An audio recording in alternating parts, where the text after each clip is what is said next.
Hello friends, welcome to my YouTube channel.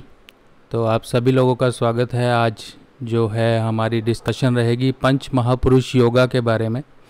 देखिए, पंच महापुरुष योगा का आपने नाम सुना होगा और काफ़ी कुछ इससे रिलेटेड आप जो इसके बेनिफिट्स वगैरह जानते ही होंगे।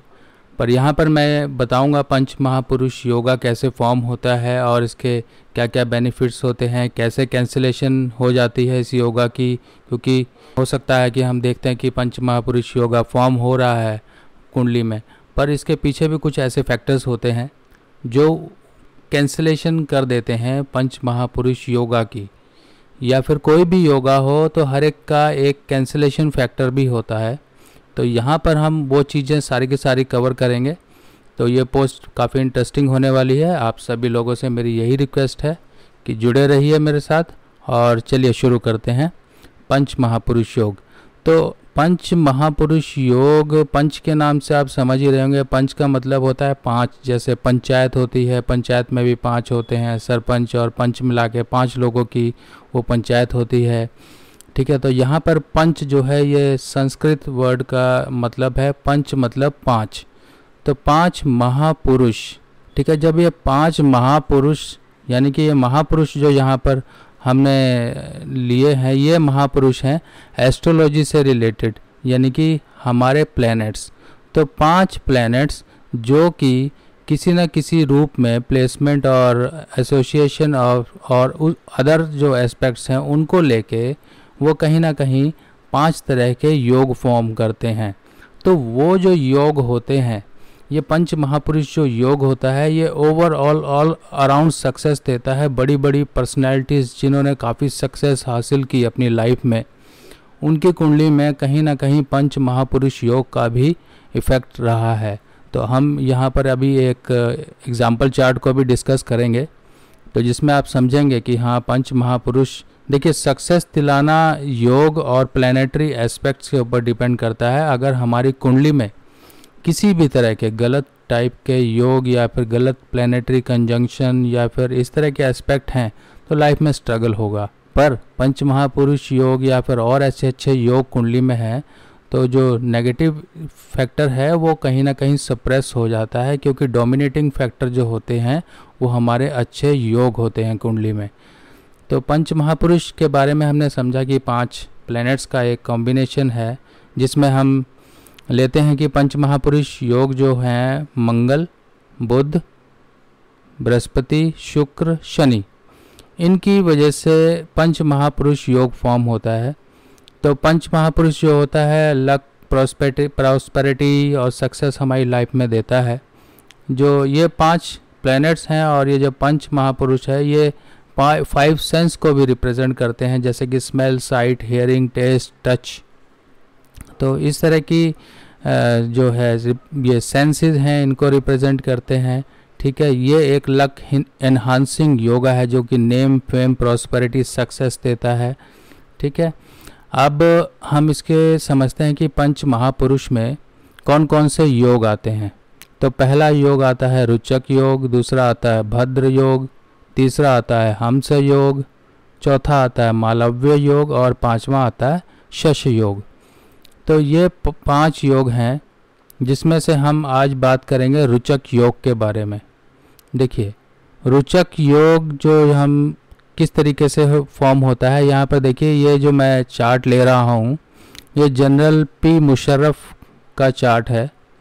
तो क्या सक्सेस इनकी रही है ये आप सभी जानते हैं। तो यहाँ पर हम जो डिस्कस करेंगे कि रुचक योग कैसे बनता है, तो पहले इसकी हम समझ लेते हैं। देखिए, अगर मंगल जो है एरीज साइन, स्कॉर्पियो साइन या कैप्रिकॉन साइन या केंद्रा लगन से केंद्र हाउस में स्पेस ऑक्यूपाई कर लेता है तो ये जो है रुचक योग की फॉर्मेशन देता है।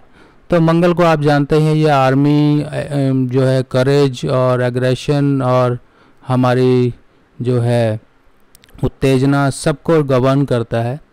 तो विक्ट्री, सक्सेस, काफ़ी कुछ आर्मी वगैरह ये सब कुछ मंगल से ही देखी जाती हैं। तो यहाँ पर जो है मंगल, देखिए अब क्या है, ये फैक्टर को फुलफ़िल कर रहा है कि नहीं। देखिए मंगल जो है यहाँ पर एरीज साइन में लग्न से पॉजिटेड है, तो एरीज साइन और लग्न से ये केंद्रा हो गया क्योंकि ये 10th हाउस है, ठीक है। तो यहाँ पर ये जो है मंगल की प्रेजेंस अपने ही साइन में और 10th हाउस यानी कि केंद्रा हाउस में ये जो है रुचक योग की फॉर्मेशन को जन्म दे रही है। अब हम समझेंगे, देखिए रुचक योग तो बन गया, अब ये कैंसिलेशन कैसे होता है, यानी कि रुचक योग भी कोई योग बना हुआ है, उसके कुछ एक हिडन फैक्टर्स भी हमें जानने पड़ेंगे। सिर्फ ये नहीं कि हमने देख लिया कि योग बन गया है, उसके बाद हमने ये नहीं देखा कि वो एक्चुअल में है कि सिर्फ मतलब हमको मति भ्रम दे रहा है कि हाँ रुचक योग बना हुआ है। तो इस चीज़ को समझने के लिए सबसे पहला एक कंसेप्ट समझिए, जब भी कोई प्लैनेट उसका एक्सॉल्टेशन साइन देखना पड़ेगा। मान लीजिए मंगल कहाँ पर एक्सॉल्ट होता है, कैप्रिकॉन में, ठीक है, और कैप्रिकॉन का साइन लॉर्ड कौन है, शनि। अगर मंगल जो है अपने एक्सॉल्टेशन साइन लॉर्ड यानी कि शनि को, शनि अगर कहीं भी डेबिलिटेट हो रहा है तो वो जो है इस योग को कैंसिल करेगा, ठीक है। तो इस चीज़ को समझिए, क्योंकि रिलेशन देखिए कैसा है। मंगल जो है, एक छोटे शब्दों में समझिए, कभी भी योगा फॉर्मिंग प्लैनेट का डेबिलिटेशन साइन लॉर्ड से अगर किसी भी तरह का कनेक्शन होगा, चाहे वो एस्पेक्ट हो चाहे वो कंजंक्शन हो, तो वो जो है उस योग को कैंसिल कर देगा, ठीक है। एक फैक्टर तो ये हो गया। अब इसके बाद हम समझेंगे अगर योगा फॉर्मिंग प्लैनेट कम्बस्ट है या वीक है किसी तरीके से तो कैंसिल होगा योग। अगर वो डेबिलिटेशन साइन लॉर्ड से एस्पेक्टेड है तो कैंसिल होगा। अगर कमज़ोर जो है मून वो उसके साथ कंजंक्ट हो जाएगा तब भी ये कैंसलेशन होगी, ठीक है। अगर योगा फॉर्मिंग प्लैनेट केतु के साथ कंजंक्शन करेगा तब भी योग बनेगा, वो कैंसिल हो जाएगा, ठीक है। अब ये हमारे हो गए कैंसिलेशन फैक्टर्स। तो आपने यहाँ पे देख लिया कि ना तो इसका डेबिलिटेशन साइन से लॉर्ड से कोई कनेक्शन है, ना तो राहु केतु से कोई कनेक्शन है, ना ही चंद्रमा से कोई कनेक्शन है। तो यहाँ पर जो है ये सारी कंडीशंस फुलफ़िल कर रहा है, जिस वजह से यहाँ पर जो है रुचक योग कंप्लीटली कंडीशंस को फुलफ़िल कर रहा है और यहाँ पे डोमिनेटली रुचक योग का जो है हमें एक्सपीरियंस मिल रहा है। तो जनरल पी मुशर्रफ की लाइफ में इस योग ने काफ़ी जो है उसको नेम फेम सक्सेस और देखिए कहाँ से कहाँ तक पहुँचाया। तो यही फैक्टर्स होते हैं जो हर एक की ज़िंदगी में कहीं ना कहीं बड़े बड़े जो है सक्सेस दिलाते हैं। तो आई होप फ्रेंड्स आपको ये मेरी पोस्ट पसंद आई होगी और मैं आने वाली पोस्ट में ये सारे योग 1 बाय 1 कवर करूँगा और आपके साथ ऐसे ही जुड़ा रहूँगा। तो तब तक के लिए थैंक यू, फिर मिलेंगे अगली पोस्ट में।